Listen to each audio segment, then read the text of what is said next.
Recuerdo perfectamente el momento en que decidí involucrarme en todo esto. Tenía 17 años, la vida por delante, y las tonterías propias de la juventud me empujaban hacia una dirección que nunca imaginé tomar.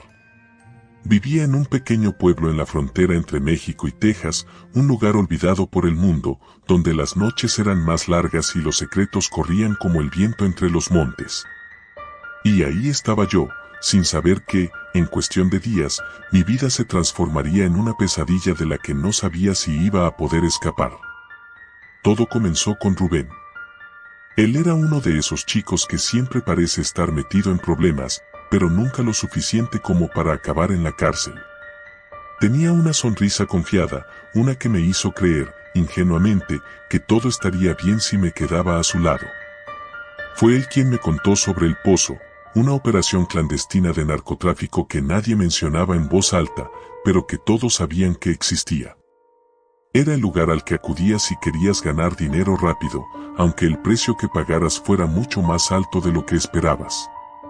Solo tienes que llevar un par de cosas, nada complicado, me dijo Rubén, una tarde de verano, mientras nos sentábamos en el borde del río que separaba las dos naciones. ¿Cosas? Pregunté, sintiendo el peso de la palabra antes de que me respondiera. Sabía que no se trataba de simples cosas. Mulas, primo. Llevar mercancía al otro lado. Te pagan bien. Solo tienes que mantener la calma y no meterte en problemas. El dinero sonaba bien, lo admito. Mi familia nunca había tenido mucho, y la idea de poder comprarme una moto o cualquier cosa que me hiciera destacar era tentadora. No podía imaginar el peligro real que se escondía detrás de esa promesa fácil. Así que, sin pensarlo demasiado, acepté. La primera vez que lo hice fue relativamente fácil. Me dieron una mochila y me dijeron que caminara por uno de los túneles subterráneos que conectaban México con Estados Unidos. No sabía exactamente lo que llevaba, y tampoco me importaba. Me aseguré de no hacer preguntas. Esa era la regla de oro, cuanto menos supieras, mejor. El túnel era largo y húmedo.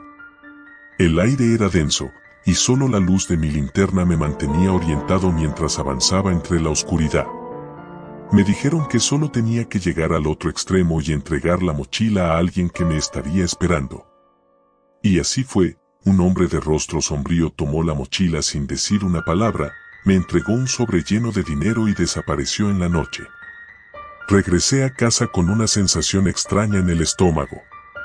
Algo dentro de mí me decía que estaba metido en algo mucho más oscuro de lo que imaginaba, pero el dinero era real, palpable. La adrenalina del momento me hizo olvidar ese presentimiento, y en lugar de apartarme, lo hice de nuevo. Y luego una vez más. Cada vez que pasaba por el túnel, sentía que el aire se volvía más pesado, más opresivo. Las paredes de tierra parecían cerrarse sobre mí, como si intentaran atraparme. Al principio pensé que era solo mi imaginación, pero pronto descubrí que no estaba tan equivocado. Una noche, mientras caminaba por el túnel en una de mis entregas, algo cambió. El silencio habitual fue interrumpido por un sonido que no reconocía, un eco distante, como si alguien estuviera moviéndose en las profundidades del túnel, mucho más lejos de donde yo debía estar.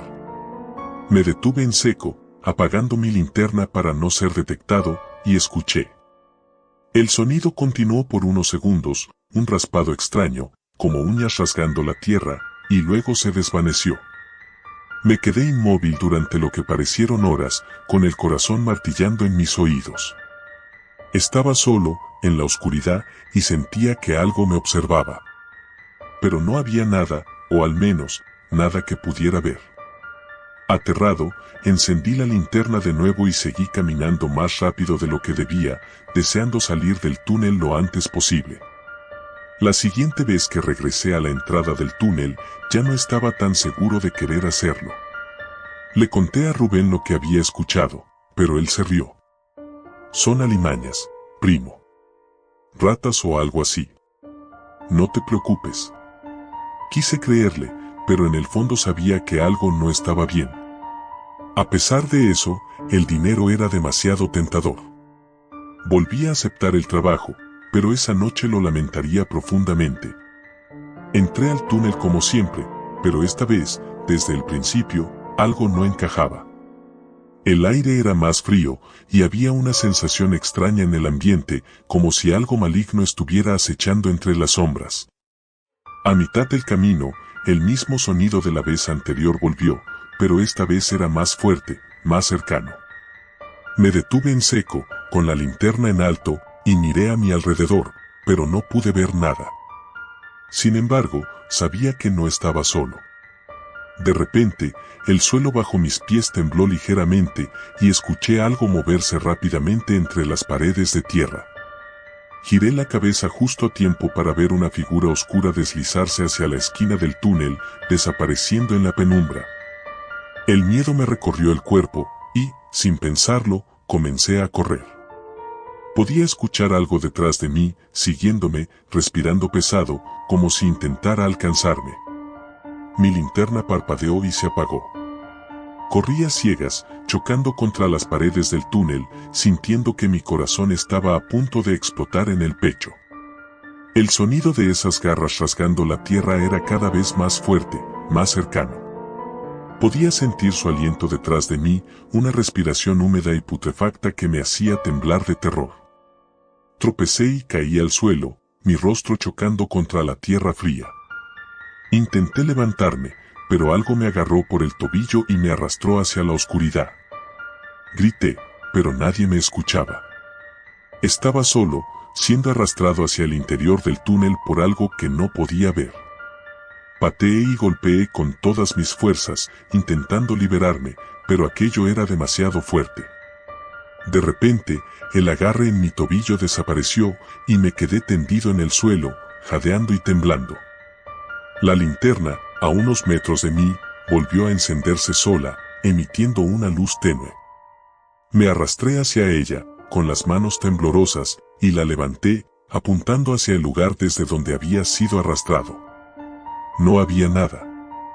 Las paredes de tierra estaban intactas, como si nada hubiera pasado.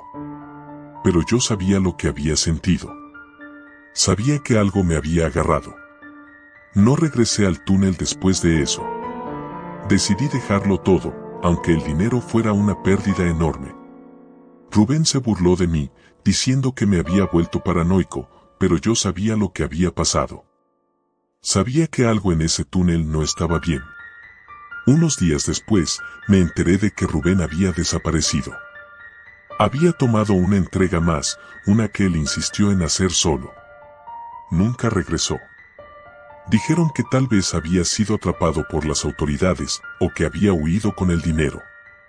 Pero yo sabía la verdad. Sabía que el túnel lo había reclamado. Y ahora, cada vez que paso cerca de esa zona, siento el mismo escalofrío recorrer mi espalda. El pozo sigue ahí, oculto bajo tierra, esperando a la próxima víctima que se atreva a entrar.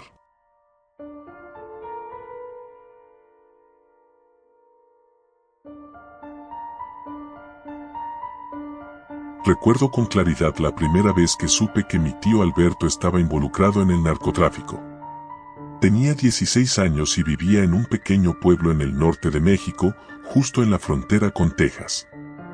La vida era tranquila, monótona, y a veces eso se agradecía. Pero en el fondo de nuestras conversaciones, en las calles que recorríamos, siempre había un murmullo. El narcotráfico. Como una sombra constante que crecía al caer la noche. Una tarde calurosa de julio, mientras estaba en casa jugando videojuegos, escuché a mi madre discutir con alguien en la cocina. Me asomé y vi que era mi tío Alberto. La puerta estaba entreabierta, y aunque intenté no ser visto, escuché lo suficiente. Estaban hablando sobre un cargamento que cruzaría la frontera esa misma noche. Sentí un frío recorrer mi espalda. Sabía que mi tío no era santo. Desde pequeño, lo había visto andar con tipos sospechosos, llegar tarde en la noche con las manos temblorosas y siempre tener más dinero del que cualquier trabajo normal en el pueblo podría ofrecer. Pero nunca pensé que estaría tan profundamente involucrado en algo tan oscuro. Esa noche, después de la cena, no pude dormir. Mi madre estaba más nerviosa de lo normal y mi tío se había marchado sin decir adiós, cosa que nunca hacía. Decidí averiguar más, movido por una curiosidad que pronto lamentaría. Esperé a que todos en la casa se acostaran y salí sigilosamente de mi cuarto. Caminé por las calles desiertas del pueblo, el aire pesado y seco, como si el mismo ambiente supiera lo que estaba por suceder. Sabía que mi tío tenía un escondite en un viejo almacén al borde del desierto, cerca de la frontera. Era allí donde guardaba cosas que no quería que nadie supiera. Me tomó casi una hora llegar al lugar. Al acercarme, noté luces apagadas en el almacén, pero había una camioneta estacionada afuera. Me acerqué con cuidado, ocultándome detrás de algunos matorrales. Escuché voces y risas apagadas. Eran él y otros hombres, planeando algo grande. Mañana en la madrugada cruzamos el cargamento, dijo una voz ronca que reconocí como la de mi tío. El dinero está asegurado. Solo debemos tener cuidado con los federales. Una sensación de miedo mezclada con adrenalina se apoderó de mí. Sabía que estaba metiéndome en algo peligroso, pero no podía parar. Mi cuerpo temblaba mientras me acercaba un poco más, tratando de ver mejor. En ese momento, un perro comenzó a ladrar ferozmente. Me congelé. Sabía que me habían descubierto. ¡Ahí, hay alguien!, gritó uno de los hombres. Corrí como nunca antes lo había hecho. Escuché los pasos rápidos detrás de mí, voces gritando, y el ladrido del perro acercándose cada vez más. Mi mente corría igual de rápido. ¿Qué harían si me atrapaban? ¿Me reconocerían? No podía dejar que eso sucediera. Después de unos minutos que parecieron horas, logré escabullirme entre las sombras, perdiéndolos de vista. Llegué a casa sudoroso, con el corazón a punto de salirse del pecho. Me encerré en mi cuarto, intentando calmarme. Me repetí una y otra vez que no debía contarle a nadie lo que había visto, ni siquiera a mi madre. Pero la sombra del miedo ya estaba dentro de mí, susurrándome que esto solo era el principio. Al día siguiente, mi tío no apareció en casa. Mi madre parecía inquieta, pero no preguntó nada. Nadie lo hacía. Así eran las cosas en el pueblo, uno se enteraba de lo justo y callaba para sobrevivir. Sin embargo, mi cabeza no dejaba de darle vueltas a lo que había presenciado. Sabía que tenía que alejarme de esto, pero también sabía que no sería fácil. Unos días después, mientras caminaba hacia la tienda del pueblo, noté que una camioneta negra me seguía a poca distancia. Al principio pensé que era mi imaginación, pero no. Tomé varias calles diferentes y siempre estaba allí, manteniendo la distancia pero sin perderme de vista. Mi piel se erizó. Estaba claro que sabían que yo había estado cerca del almacén esa noche. Empecé a preocuparme seriamente. ¿Debía ir a la policía? Pero la policía en nuestro pueblo no era confiable. Muchos de ellos estaban en la nómina de los mismos narcotraficantes. Y aunque no lo estuvieran, ir a ellos era lo mismo que firmar tu sentencia de muerte. Esa noche, mientras cenábamos, no pude ocultar mi nerviosismo.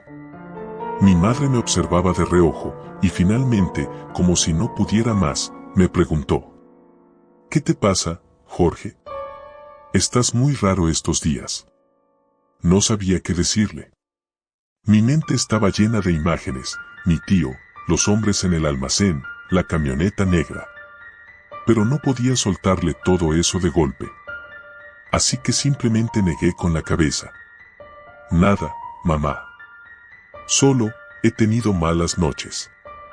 Sin embargo, esa respuesta no la convenció. Lo vi en sus ojos. Mi madre siempre había sido buena leyendo entre líneas.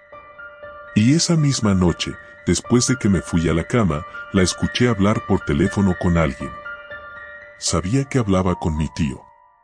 No podía oír todo, pero capté suficientes palabras para entender que estaban preocupados por algo.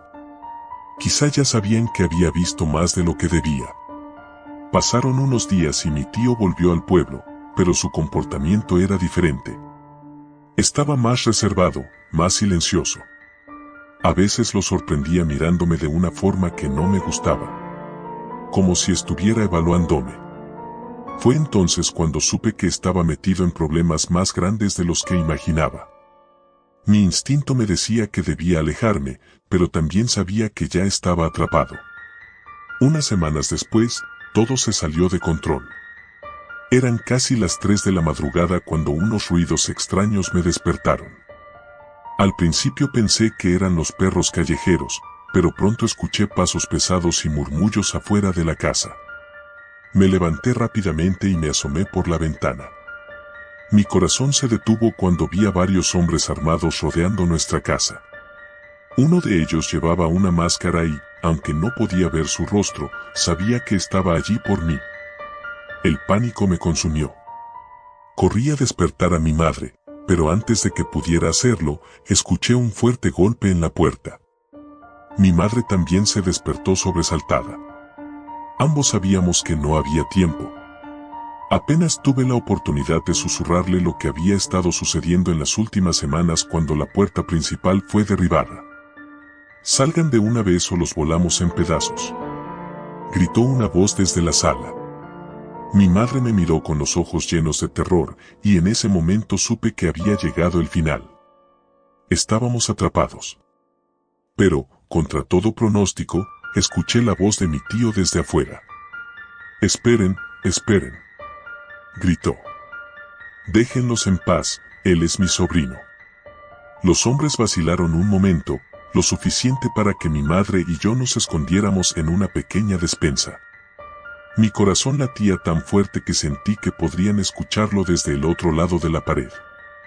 Desde nuestro escondite, escuchamos a mi tío negociar con los hombres.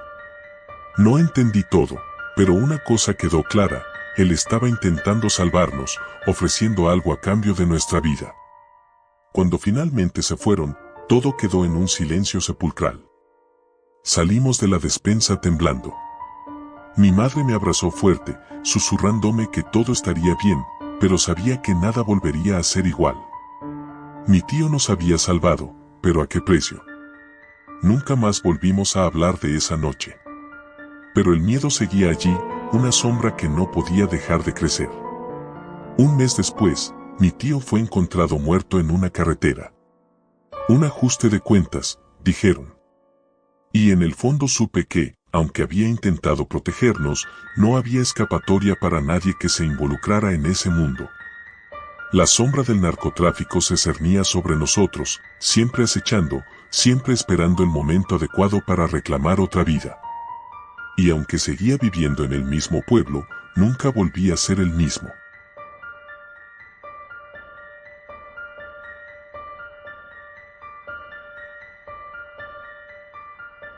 Cuando creces en un pueblo pequeño, aprendes rápido a no meterte en lo que no te importa. Esa era la primera lección que nos enseñaban.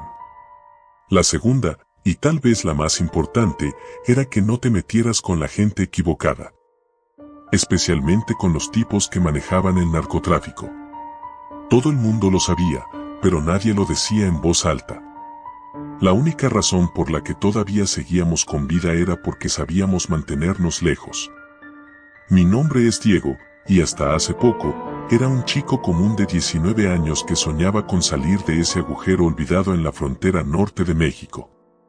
Mi familia no era rica, pero no éramos miserables. Teníamos un pequeño taller mecánico, y entre mi padre y yo lo manteníamos a flote, aunque no con mucho margen. Mi papá siempre decía que mientras tuviéramos clientes, no necesitábamos el dinero sucio de esa gente. A veces me preguntaba si tenía razón. Parecía que todo el mundo que prosperaba en ese lugar tenía alguna conexión con el cartel. Recuerdo el día en que todo cambió como si fuera ayer. Estábamos en la última semana de agosto, el calor sofocante me hacía sentir que el aire era líquido. Estaba en el taller cuando se estacionó una camioneta negra. Sabía que era mala señal antes de que el tipo bajara del coche. Uno de esos vehículos todoterreno con vidrios polarizados y llantas que parecían diseñadas para la guerra. Mi padre estaba adentro, pero antes de que pudiera advertirle, el tipo ya había bajado. Era alto, robusto, con una camisa blanca abierta mostrando un tatuaje que cruzaba su pecho. La sonrisa que me dedicó no tenía nada de amistosa. «¿Tú eres Diego, verdad?», preguntó, como si ya supiera la respuesta. «Sí, señor», respondí con cautela. «Necesitamos un favor, muchacho». «No te preocupes, es algo sencillo», dijo, ignorando completamente cualquier cordialidad. Me pasó una pequeña caja de metal, con el tamaño suficiente para contener algo valioso. Sabía que no debía aceptarla. Cualquier persona con 2 dedos de frente se habría dado la vuelta y habría huido. Pero en ese momento, todo lo que hice fue asentir. Mi padre siempre me advirtió que no le dijera que no a la gente de ellos. Me lo repetía tantas veces que había calado en mi subconsciente. «Llévala a esta dirección en Laredo», me dijo, pasándome un papel con un nombre y una dirección borrosos por el sudor. «No tienes que hacer preguntas. Solo ve y vuelve». Con eso, se subió a su camioneta y se fue. Pasé todo el día dudando. Sabía que estaba en un problema gigante, pero también sabía que decir no podría ser peor. El cartel no te pedía favores, te ordenaba. Me lo dijo un amigo una vez: cuando te metes con ellos, no hay salida. Finalmente, decidí hacerlo. Pensé que si entregaba la caja y volvía rápido, todo terminaría. Podría fingir que nunca había sucedido. Le mentí a mi padre diciendo que iría a visitar a un amigo. Me subí al viejo sedán que habíamos arreglado hace unas semanas y conduje hacia Laredo, cruzando la frontera de noche. La dirección estaba en un barrio olvidado de las afueras de la ciudad. El lugar se sentía fuera de lugar, casi como si estuviera al borde de un vacío. No había luces en la calle, y las casas parecían más esqueletos que viviendas. Encontré el número en una casa vieja y derruida, con la pintura descascarada y las ventanas tapiadas. Al llegar, sentí un escalofrío que me recorrió la columna. Este no era el tipo de lugar donde la gente se retiraba tranquila. Llamé a la puerta, esperando que nadie contestara, pero un segundo después se abrió lentamente. Un tipo en sus 40, de mirada vidriosa y ojeras pronunciadas, apareció detrás de la puerta. Su rostro me decía que había visto cosas horribles, cosas que te deformaban el alma. ¿Tienes algo para mí?, preguntó con un tono grave y bajo. Le entregué la caja sin decir una palabra. El tipo la tomó y sin siquiera mirarme cerró la puerta de golpe. Me quedé paralizado por un segundo, pero luego mi instinto me gritó que me fuera de ahí. Cuando subí al coche y encendí el motor, noté algo extraño en el asiento trasero. No estaba solo. Un niño pequeño, no más de 6 o 7 años, estaba sentado, mirándome fijamente. Sus ojos, grandes y oscuros, estaban llenos de una tristeza que me revolvió el estómago. ¿De dónde saliste?, le pregunté, mi corazón latiendo desbocado. El niño no respondió. Solo me miraba, en silencio. Intenté no pensar en ello, tal vez era una especie de alucinación.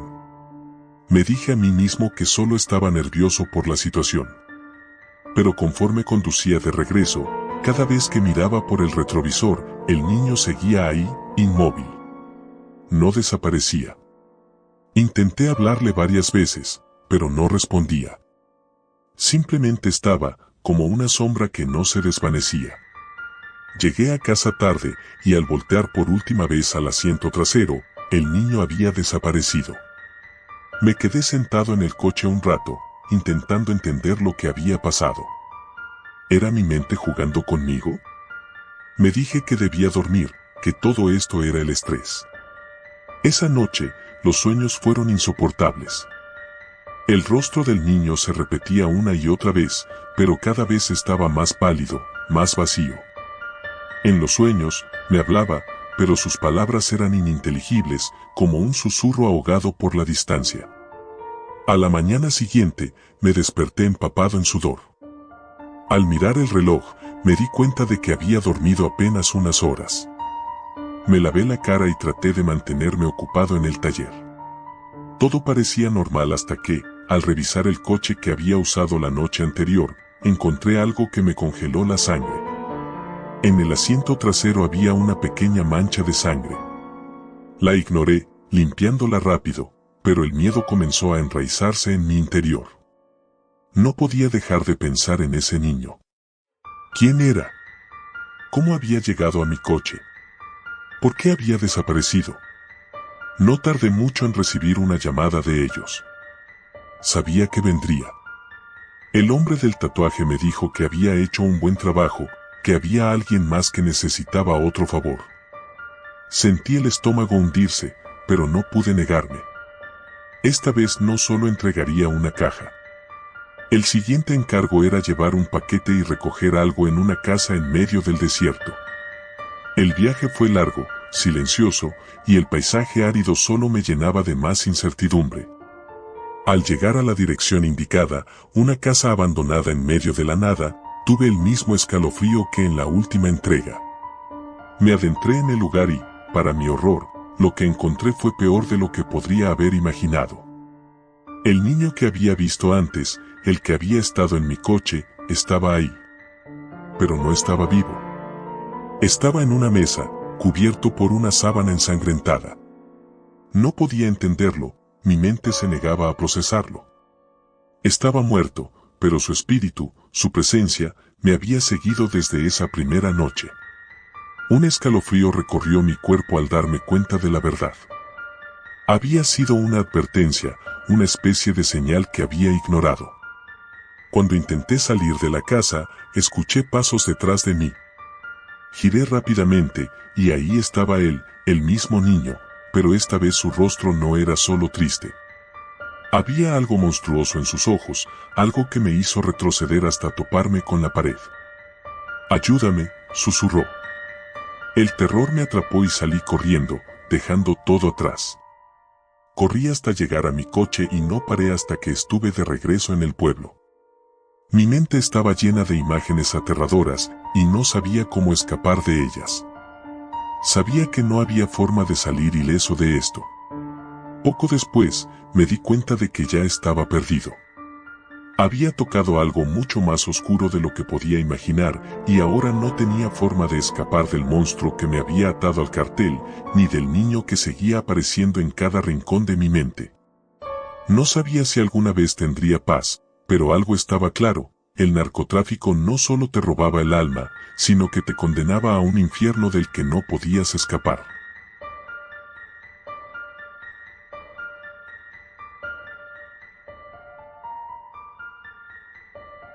No soy el tipo de persona que hace cosas estúpidas. Siempre he sido cauteloso. Vivo en un pequeño pueblo al norte de México, donde todos saben que hay cosas que es mejor no mencionar. Mis padres me inculcaron eso desde pequeño, no preguntes demasiado, hijo. A veces, es mejor no saber. Mi nombre es Samuel. Tengo 18 años, acabo de terminar la preparatoria y, como muchos de mi edad, no tenía claro qué quería hacer con mi vida. Pero lo que pasó este verano me hizo replantearme todo, me cambió de una forma que jamás imaginé. Lo peor es que no puedo contárselo a nadie. Era una noche sofocante. El calor de verano se apoderaba de todo, haciéndolo casi insoportable, y decidí salir a dar una vuelta para despejarme. Mis amigos solían juntarse en el parque al centro del pueblo, un lugar tranquilo, lleno de árboles y bancos de concreto desgastados por los años. Llegué un poco tarde, ya estaban ahí José y Martín, con sus motos, fumando y riendo de alguna tontería. «Sam, pensamos que no venías», dijo José, sonriendo, mostrándome su dentadura rota en un accidente que había tenido de niño. Me senté en uno de los bancos mientras encendía un cigarro. Algo en el aire no se sentía bien esa noche, pero no dije nada.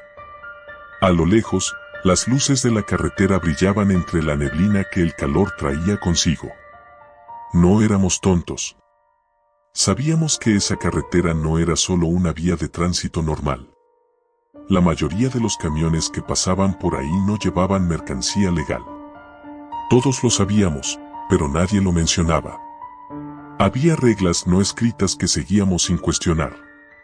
Y aquella noche, sin saberlo, íbamos a romper una de esas reglas. ¿Te apetece un paseo?, preguntó Martín, señalando su moto. No tenía nada mejor que hacer, así que acepté. Nos montamos en las motos y fuimos hacia la carretera. Nos gustaba el riesgo, sentir la adrenalina al borde de la ilegalidad, pero sin cruzar la línea. O eso creíamos. Los camiones comenzaban a aparecer conforme nos adentrábamos en la carretera. Eran grandes, oscuros, sin ninguna señal de carga visible. Pasaban como sombras pesadas que desplazaban el aire a su paso. Todo el mundo sabía que aquellos camiones estaban llenos de droga, armas o peor. El narco controlaba todo, desde el comercio hasta la vida cotidiana, y nadie se atrevía a desafiarlos. «Vamos a seguir a uno», dijo José de repente, como si fuera una gran idea. «¿Estás loco?», respondí. «No es buena idea meterse en eso». «¿Qué? ¿Eres un cobarde? Solo será un rato, no vamos a hacer nada». Mi corazón empezó a latir más rápido.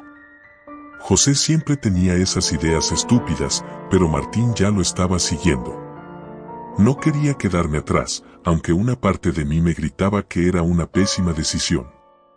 La adrenalina me empujó a acelerar la moto y seguí a mis amigos. Nos mantuvimos a una distancia segura detrás del camión durante unos minutos.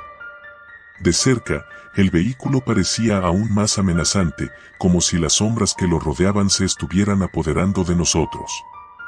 El ruido de los neumáticos sobre el asfalto era lo único que rompía el silencio de la noche. Nos mirábamos entre nosotros, sonriendo nerviosamente, como si esto fuera una broma pesada. De repente, el camión empezó a desacelerar.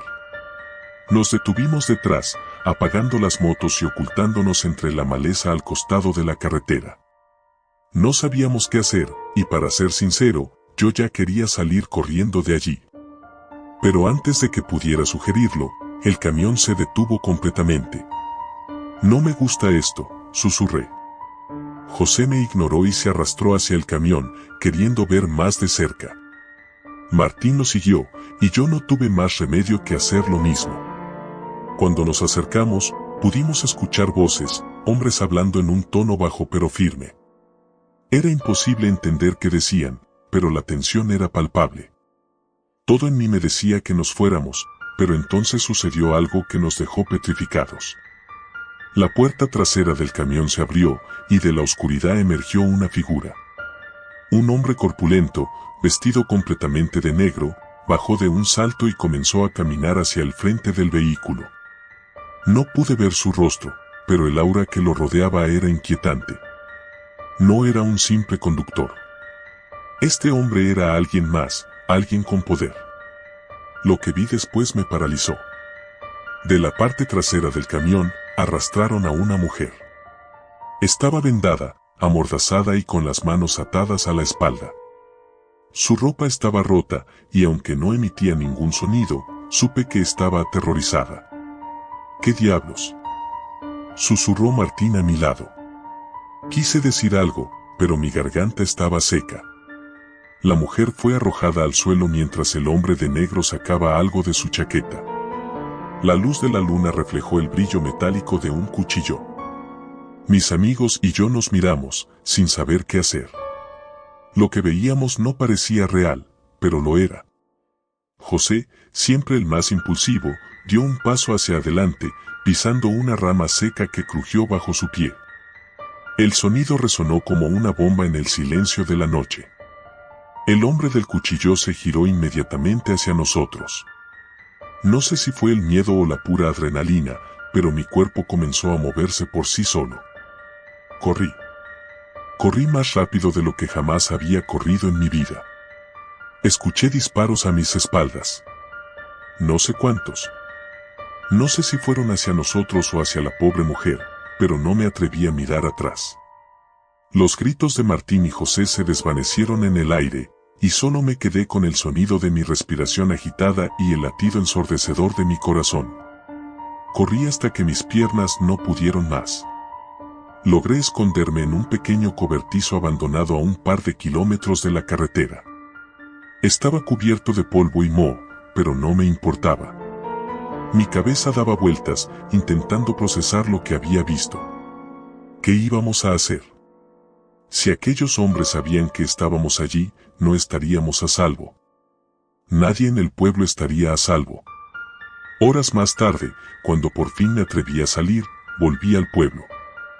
Mis piernas temblaban, pero el miedo a ser atrapado me mantenía en movimiento. Las motos de José y Martín seguían en el mismo lugar donde las habíamos dejado. Mis amigos no estaban. Intenté comunicarme con ellos, pero fue inútil.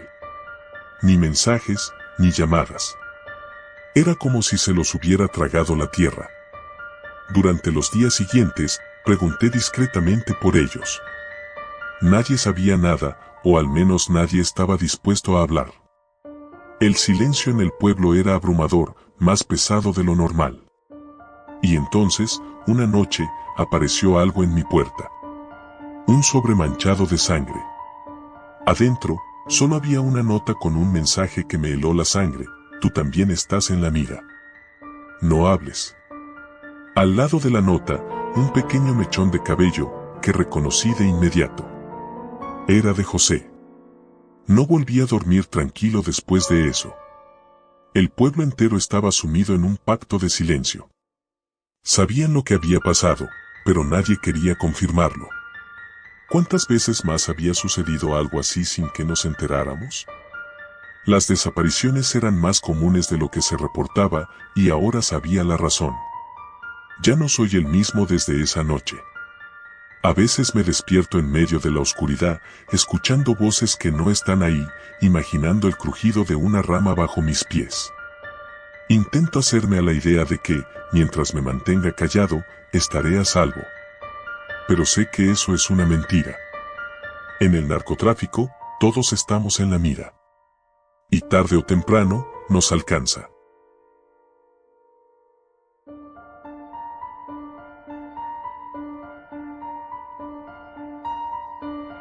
La primera vez que vi a El Coyote fue en una cantina sucia a las afueras de Nogales.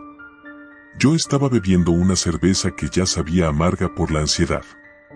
No era mi primera vez en la frontera, pero algo en el ambiente me ponía más nervioso que de costumbre. Era como si las paredes mismas estuvieran empapadas de sangre, aunque el polvo del desierto las cubriera. En ese lugar, las miradas eran furtivas, los susurros llenaban los rincones y los tratos, por lo general, terminaban en muerte. Estaba allí porque había aceptado un trabajo que no debía haber aceptado. Necesitaba el dinero. Eso era todo lo que me importaba. Mi madre estaba enferma y las cuentas del hospital se acumulaban. Mi único amigo, Mateo, había sido quien me conectó con El Coyote, el traficante más infame de la región.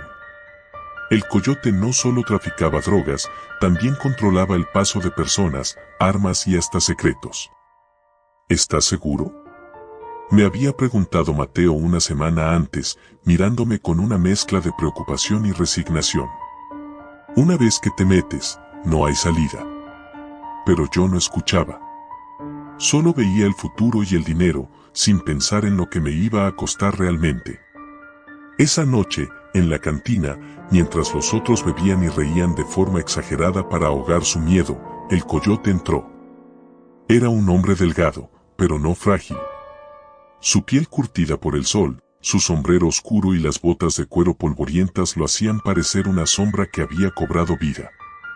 Se acercó a mi mesa, y sin decir una palabra, se sentó frente a mí. «Tienes el dinero», dijo sin preámbulos, su voz tan áspera como la arena del desierto. Asentí, tratando de no mostrar el temblor en mis manos. Saqué el sobre que contenía lo que había podido reunir. No era mucho, pero suficiente para que me tomaran en serio. «Este trabajo no es como los otros, ¿sabes?», dijo, sin tomar el sobre. «Una vez que cruces la frontera, no hay vuelta atrás». Algo en su tono hizo que un escalofrío me recorriera. El aire en la cantina se volvió denso, como si la muerte misma estuviera acechando cerca. Tragué saliva y lo miré a los ojos. oscuros, impenetrables, como el vacío. Lo sé, respondí, aunque no lo sabía del todo. Él me observó por un momento, evaluando si realmente estaba preparado. Luego, asintió levemente y se levantó. Nos veremos mañana al amanecer, en el punto. Lleva ropa ligera. El calor te va a matar si no lo haces. Con eso, se fue, dejándome solo con mi miedo y las sombras que parecían danzar en las esquinas. Al día siguiente, el sol ni siquiera había salido cuando llegué al lugar indicado, un camino de tierra que serpenteaba entre los cerros, alejado de cualquier vestigio de civilización. La camioneta del Coyote ya estaba allí, y junto a ella, otros 5 hombres. Todos jóvenes como yo, tal vez un poco mayores, pero con la misma mirada vacía de aquellos que ya no tienen opciones. Suban, ordenó el Coyote desde el volante, sin siquiera mirarnos. Obedecimos en silencio, llenos de una extraña mezcla de adrenalina y terror. Sabíamos lo que estábamos haciendo, cruzar la frontera con un cargamento de drogas para uno de los cárteles más poderosos de México. El pago era generoso, pero las consecuencias de fallar eran fatales. La camioneta avanzaba por caminos cada vez más angostos, y el paisaje del desierto se volvía más desolador con cada kilómetro. Todo estaba seco, muerto, como si la vida misma hubiera sido arrancada de esas tierras. Nadie hablaba. El único sonido era el motor ronco de la camioneta y el viento que se colaba por las ventanas rotas. De repente, el camino se desvió hacia un túnel oscuro, oculto entre las rocas. El Coyote detuvo la camioneta justo frente a la entrada. De aquí en adelante, caminamos, dijo, bajando del vehículo. El túnel era estrecho, apenas lo suficientemente grande para que una persona pasara agachada. Pero no teníamos opción. Llevábamos mochilas llenas de droga, y el túnel era nuestra única vía para cruzar sin ser detectados. El Coyote lideraba el camino, y detrás de él, uno a uno, nos internamos en la oscuridad. El aire dentro del túnel era espeso, casi irrespirable. No podía ver nada más allá de la linterna que llevaba en mi mano temblorosa. Los pasos de los otros resonaban en el eco, creando una sensación de claustrofobia que se intensificaba con cada minuto. No sé cuánto tiempo caminamos en esa oscuridad, pero de pronto el túnel empezó a cambiar. Las paredes de roca comenzaron a tener inscripciones, dibujos toscos que parecían haber sido hechos por alguien desesperado. Eran rostros, cuerpos deformes, figuras que gritaban en silencio desde la piedra. Sentí un nudo en el estómago. ¿Qué es esto?, pregunté en voz baja, más para mí mismo que para los demás. Uno de los chicos detrás de mí, un tipo callado al que llamaban el Flaco, murmuró algo sobre antiguas leyendas de la frontera, historias de traficantes que desaparecían en túneles malditos, donde las almas de los muertos quedaban atrapadas para siempre. Lo ignoré, pero no podía sacarme esas imágenes de la cabeza. Poco a poco, el túnel comenzó a abrirse, y finalmente vimos una luz al final. El Coyote se detuvo en seco. «Escuchen bien», dijo, girándose hacia nosotros con una expresión seria. «Lo que pase de aquí en adelante es responsabilidad de cada uno. Si hacen algo estúpido, no habrá nadie que lo salve». Nos miramos entre nosotros, incómodos. Nadie dijo una palabra. Salimos del túnel y nos encontramos en un cañón angosto. Era un lugar apartado, rodeado de altos acantilados. Al otro lado, a lo lejos, podíamos ver las luces de una ciudad, probablemente del lado estadounidense. Parecía sencillo. Solo teníamos que cruzar el cañón y llegar al otro lado, donde nos recogerían. Pero entonces escuchamos el primer disparo. El sonido rebotó en los acantilados, multiplicándose. El Coyote reaccionó de inmediato, agachándose y señalando hacia una grieta en la roca cercana. «Rápido, muévanse». Corrimos hacia la grieta, pero 2 de los chicos no lo lograron. Los disparos los alcanzaron antes de que pudieran llegar. Sus cuerpos cayeron pesadamente al suelo, y la tierra se tiñó de rojo. Nos metimos en la grieta, jadeando y temblando. Podíamos escuchar pasos acercándose, voces en español y en inglés. Eran agentes, tanto de la DEA como del cártel rival. Nos habían emboscado. Estamos jodidos, murmuró el flaco, con los ojos desorbitados. El coyote estaba tranquilo, como si esto fuera solo otro día en su vida. Sacó una pistola de su cinturón y la cargó con precisión.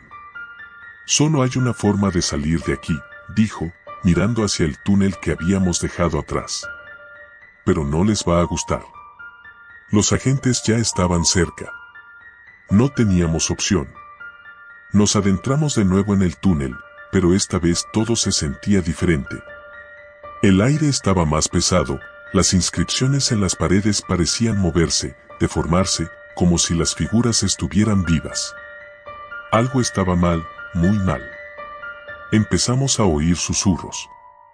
Al principio, pensé que eran los agentes, pero no. Venían de las paredes, del mismo túnel. Voces que no entendíamos, pero que llenaban nuestras cabezas de una sensación de puro terror. ¿Qué es esto?, preguntó uno de los chicos, su voz quebrada por el miedo. El coyote no respondió. Solo caminaba más rápido, como si supiera lo que estaba pasando. Pero yo lo veía en su cara, incluso él estaba asustado. Entonces, algo sucedió. De la sombra surgió una figura, alta y retorcida, con ojos brillantes como brasas. No era un hombre. Era algo más. Algo que no debería existir. Nos miró con hambre, y los susurros en el túnel se hicieron más fuertes. Corremos, sin mirar atrás. Los disparos ya no importaban. El verdadero peligro no estaba afuera, sino aquí dentro, en este túnel maldito. Sabía que si me detenía, si miraba atrás, sería el siguiente. No sé cómo lo logramos, pero al final, vi la luz del otro lado. Corrimos hacia ella con todo lo que teníamos. Cuando salimos, el aire frío de la noche nos golpeó, y por un momento, todo estuvo en silencio. Miré a mi alrededor. Éramos solo 3. El coyote y 2 más. Los demás habían desaparecido, tragados por la oscuridad. Nunca más, dijo el coyote, respirando con dificultad, mientras su mirada se perdía en el horizonte. No respondí. Sabía que nunca más volvería a cruzar esa frontera. No después de lo que había visto. Pero lo peor de todo es que, incluso ahora, en mis sueños, sigo escuchando esos susurros.